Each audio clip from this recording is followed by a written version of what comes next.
All right. Here's the buck well, that's stupid. Why did you say two pins? I don't know. That was kind of silly, huh? As you can see, the girls did a pretty good job tracking him down. They're getting pretty good at following the blood trail, even in this grass, where it's typically pretty difficult.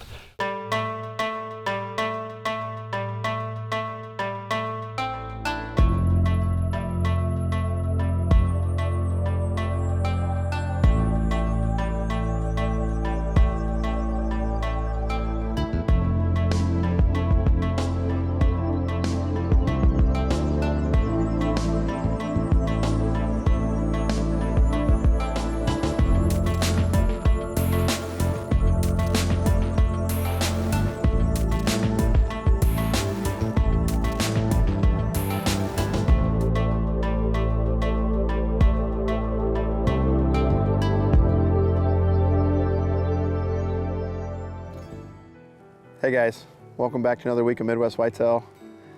It is early April here in Iowa, and the conditions have been pretty crazy. We've had 3 inches of rain in the past week and everything's soaking wet. I was able to get all the burning done on the home farm and down the river bottom farm, so that was good to sneak that in before that big rain. And then just wanted to give you guys another update. I actually recently sold my 52-acre farm down in southern Iowa. I've just been reminiscing about it. You know, I killed a great buck, 180 type class deer a few years back in that New Year's Eve snowstorm. And obviously Rye shot his buck last season. We've had some of the other guys on the team shoot bucks and other buddies shoot bucks. And I bought that farm way back in 2017. That was my first year on it. Shot a great old buck that year with Cooper filming me. And I originally had bought it because my original first farm that I bought, that 260 that I bought back in 2015, was just a quarter mile up the road. And that piece had come up for sale, so I bought it, and then all the transition happened where I ended up getting the home farm and sold that piece. But I never let go of that 52-acre piece just because it butted up against 1,000 acres of timber, and it proved to be a good little piece for me over the years. The last couple of years, I've been looking for a place to transition it into, and preferably doing a 1031 tax exchange. I finally found a piece not too far from the river bottom farm. It's a 76-acre piece that, you know, is made up of a mix of hardwood timber and CRP. And I've looked at a lot of farms over the last couple of years to try to find something to 1031 it into, and none of them quite fit what I wanted, whether it was not enough cover or not in the right spot. And it's just basically an 80, but it's gonna hunt a lot bigger because it's really good topography, deep ravines, good thickets, and that CRP is a nice warm season tall grass CRP. Another thing that makes it hunt bigger than it is not only does it have the topography, but it's got a lot of edge. The CRP is split up into a couple different fields with deep ravines going through it. So it's basically 2 separate ravines, and it's gonna have multiple different travel corridors. And even though I've not specifically hunted this property, when you look at it on the aerial, it lends itself to one of those properties that I think is gonna hunt big and be a really good rut farm, but then also roll over into a great late season spot if you put food because of the cover. I have not closed on that piece yet. We're excited to introduce it to everyone, and I'm excited to start strategizing and how I'm gonna tackle it. And these are all some of the things I look for, whether I'm looking to purchase a farm or get permission. I mean, any piece of property that I'm scouring aerial photographs and trying to decide where it's a good place to hunt, this one has some of those features that I look for. And like I said, I'm excited to introduce this farm here in the coming months. On this week's show, we're gonna join my buddy Zach Rozmus down on Area 52 as he continues to make improvements on his farm. Just taking good spots, making them better, trying to enhance his chances of catching up with some of his targets. And he's doing some really cool stuff there. And hope you guys enjoy the show.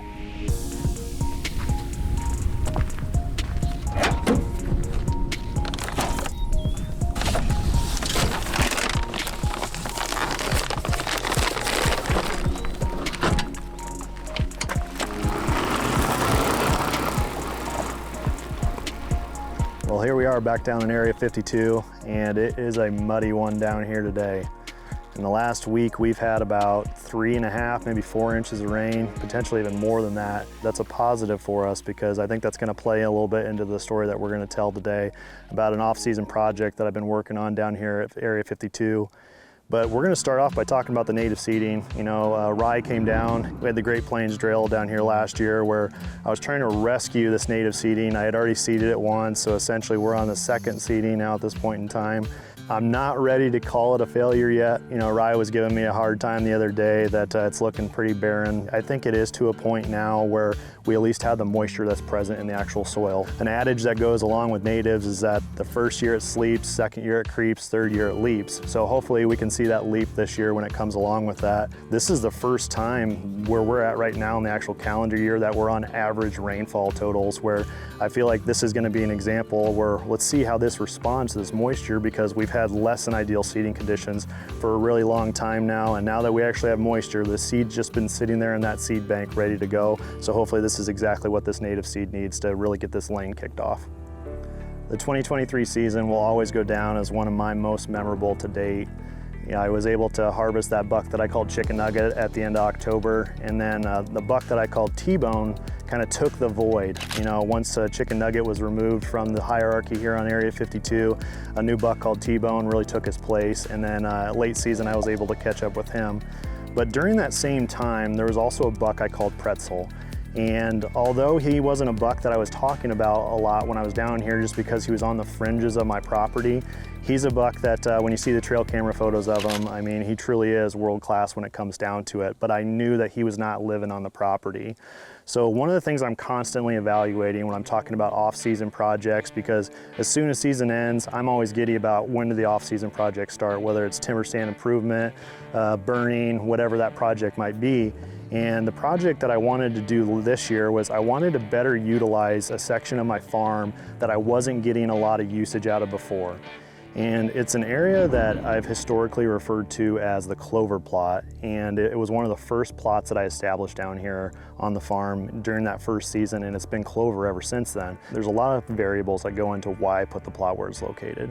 First and foremost, there's a white oak that's located right along that fence line location where it just sets up for a south wind really well, especially on nights where it could be in the thermals, because it was going to suck down into a ditch that was to the north of it. I identified the tree first. That was one of the things that came up right away, is that this just set up really well to be in this white oak. It's got good cover, a little tight with two people, and you'll see that in some of the hunts that we have in that actual tree. There's a large brush pile where essentially they had cleared out the actual fence row itself, piled up a bunch of locust trees, and that essentially gave a certain shape to the plot, where it also sits in a location where oftentimes farmers aren't going to want to farm those end rows, and it's a weird location, especially the larger and larger equipment gets. So I wanted to use as much of that as I could, and it ended up being a little bit irregular shape. There's a ridge system that sets off to its northwest where I felt confident that during, especially thermal conditions, it would suck down into those ditches, and on a south wind, it would be a really good conditions to be able to hunt that without having to worry about deer getting downwind of me. And off to the west of that actual spot too, that ridge system makes it really difficult for the deer to travel farther north. And that was one of the things I saw play out over the last several years in this location, was that even the buck T-Bone that I harvested in 2023, this was a regular spot that essentially he was taking the path of least resistance and traveling around those ditch systems and moving on a very regular basis right into the clover plot, which just happens to be right at the exact location where I had a cuttyback, and I've had a cuttyback set there for several years now. When it comes to any stand location, we'd be doing a disservice if we didn't talk about access, and especially early season in this specific spot when we're talking about hunting over a clover plot. Essentially what we do is we come on the south side of my property, we use the fence as a central guideline, and we walk to those locations. And one of the things I picked up on right away, the more times that we hunted it, when it comes to the fence, it was going to come into play because it's very identifiable that there's one specific spot that they cross that fence on a regular basis. I knew it was good already, but I'm thinking about how can I enhance this spot to make it even better for the future, not only for just a beautiful spot, providing additional resources for wildlife, but also a really good stand location as well. And when it comes to wildlife, it's all about food, water, space, and then identifying cover as well. So any way that you can do those different 4 items on your property, different ways that you can enhance it, inevitably I'm trying to find new ways that I can recruit and then ultimately have a larger holding capacity on my property. The longer I own this property, there's more and more locations that I identify that are associated with memories down here. Where right away something that comes to mind is that there's the shingle oak on the north side of the property that turkey stood underneath, and watching him walk away, several years ago, and that'll be something that's just burnt into my memory. And then now, this spot on the southwest corner of the property, where I feel like this is setting up to be another iconic spot. When you see the project and how it's coming together, it's something that's truly going to be one of those spots that'll be really beautiful to sit in. It's going to provide a lot to wildlife, and I think it's going to set up to be a location where I can have some great encounters with bucks, and if nothing else, spend more time down here in Area 52, because I talk about it quite a bit. It just means more being down here. So although we have sweatshirts on right now, we're gonna go back in time a little bit, and we're gonna go to October 1st on one of the warmest hunts that we had last year during the season. And it's gonna be the first, and hopefully the first of many encounters that I'm gonna have with that buck I call Pretzel.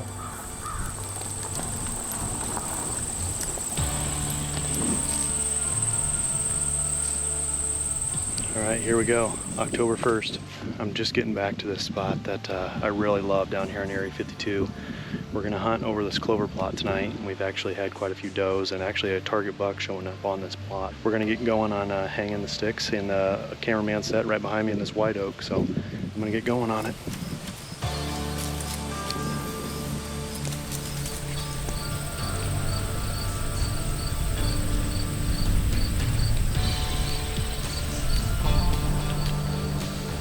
October 1st, first hunt of the season. This is a really cool spot down here in Area 52.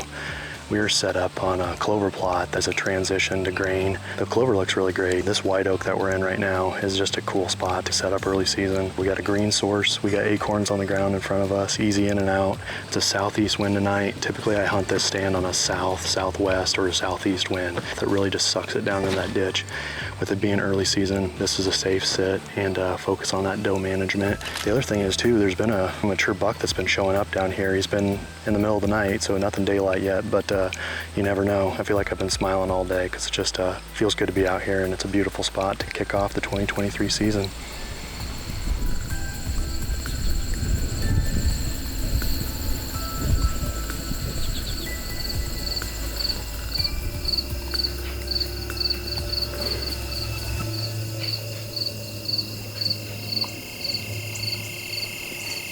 There's 3 of them dying.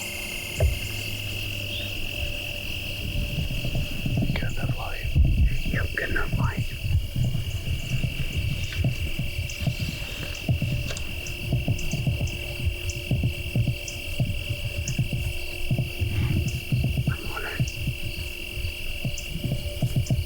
Can't see my bead. Really white rack on him.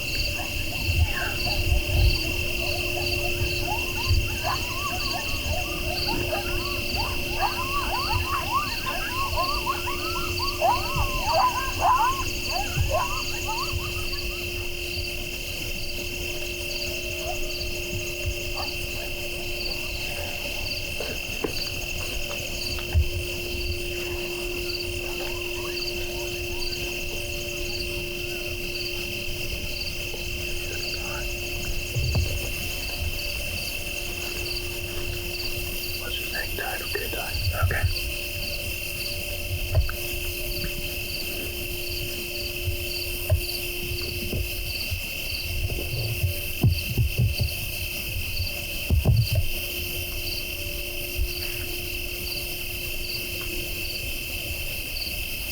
Looks pretty good right there, Tony.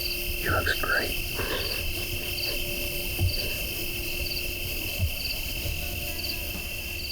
Man, that got exciting there pretty quickly at the end. Gosh, when he sure got within 5 yards, I mean, he legitimately jumped the fence right underneath us. You know, you could hear him sniffing right underneath the tree. That was after legal shooting at that point, but we kind of switched over in the infrared and we were able to get some footage of him. We'll review that and take a look. I think it was Pretzel. Like when he came in, when he was standing out there for a while, I was having such a hard time because it was so dark identifying which buck it was, but man, when he came close, you could tell it was a big deer. Definitely an exciting way to kick off the season, and I'm itching to get right back in the tree. You know, it might fast track our timeline for this week. Maybe we can get out maybe Tuesday or Wednesday this week, but definitely be out for the cold front this coming weekend. Well, here we are. We're standing in that clover plot where Pretzel legitimately walked almost right here in these tracks. October 1st ended up being a really excited one. And when I think back on it, not only was that a great hunt for me, but then also Josh had a great encounter that night with the drop tine buck. And one of the things that had in common is that it almost foreshadowed where we're standing at right now, because that water source encounter that he had with that buck that night on the farm plays into what we're going to talk about tonight. And the big project that I had for the undertaking of this off season was I wanted to create a water hole in a location on my farm that I thought was being underutilized. I wasn't getting a lot out of those acres, and anytime I'm looking at a map and looking at a property itself, I'm trying to maximize the acres that I have. Is it providing food, shelter, water, cover, whatever that is? I already talked about that, but I wanted to be able to, in this spot, how could I make it better? And in my eyes, that was a water hole. Now, we're gonna make a step over here. We've been hiding this big reveal for a little while now, but you're gonna tell right away that it ended up being a bigger project, a bigger undertaking, and I couldn't be more excited with how it turned out. So let's take a look.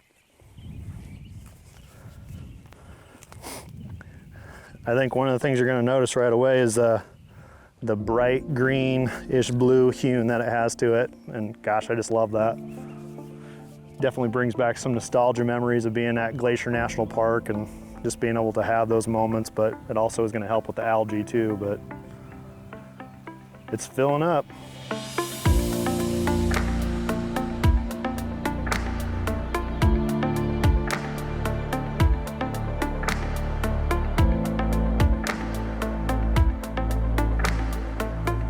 As you can see behind me, the pond is definitely starting to fill up. I didn't anticipate it to fill up this quickly, but one of the things that's really helped us out, we talked about the rainfall we've had over the last week, and that's made a huge difference. I've actually had a cuddy back running on time lapse on this location, and that's been really fun. That was actually an idea that Caleb gave me that I've been really watching that on a day-by-day basis. One of the reasons I wanted to dive into why put water here, you know, why in this location, and I talked a little bit about how I always want to enhance the acres that I have, right?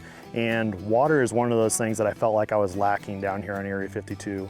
There's a couple different locations where there's creek systems that run through here, but one of the things that's been really evident over the last couple years is that most of those creek beds have run dry due to the drought that we've had.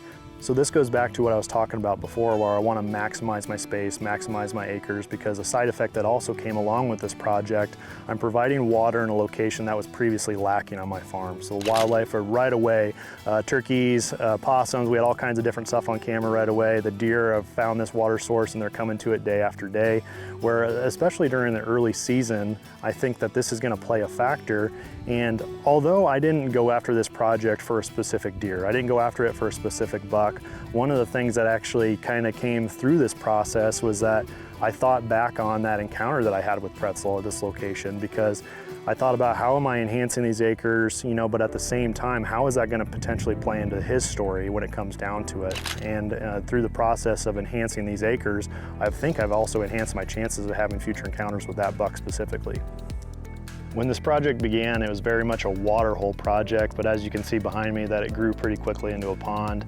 Although it started this off season in the actual construction of it, this is something I've had envisioned for the spot for a really long time. I've constantly contemplated where it sits, wanting to better utilize this location. So essentially what I did is that I went to a local contractor, I told him what my budget was, I wanted to stay within that budget. That was important to me.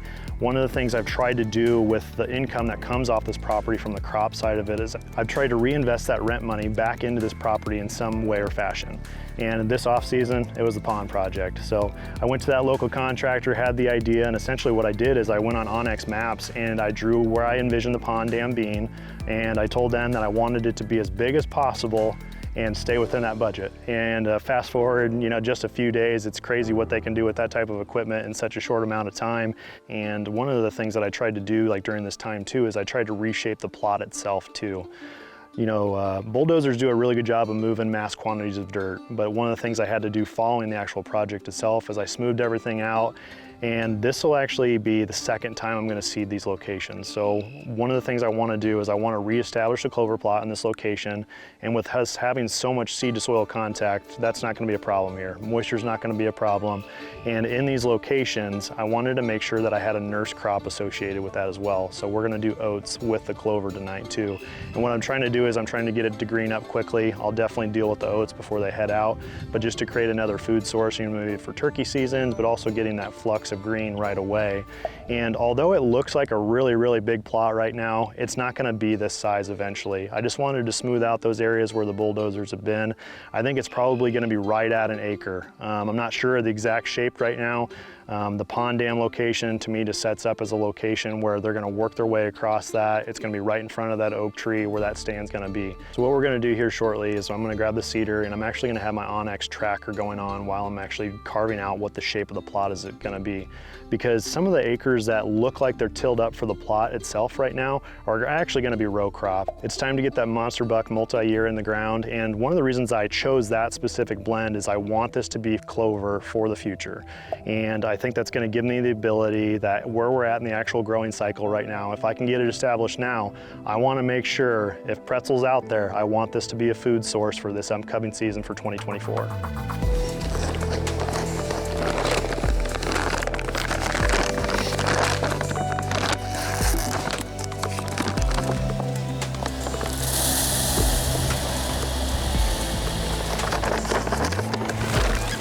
Oh, they're coming in. Hey, turn around, turn around, turn around.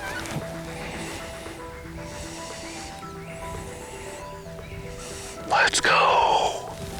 We got wood ducks. Dude, I'm like so pumped about that right now. That's like so cool. There they go. That's why we do it right there.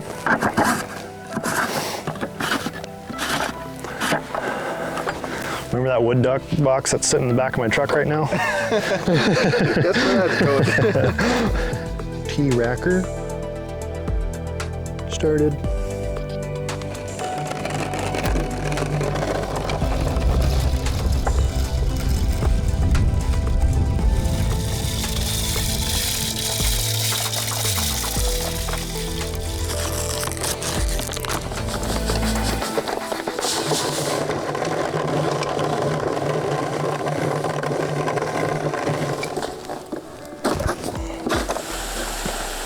Good thing about oats is they'll grow on concrete, so we should be in pretty good shape on this one.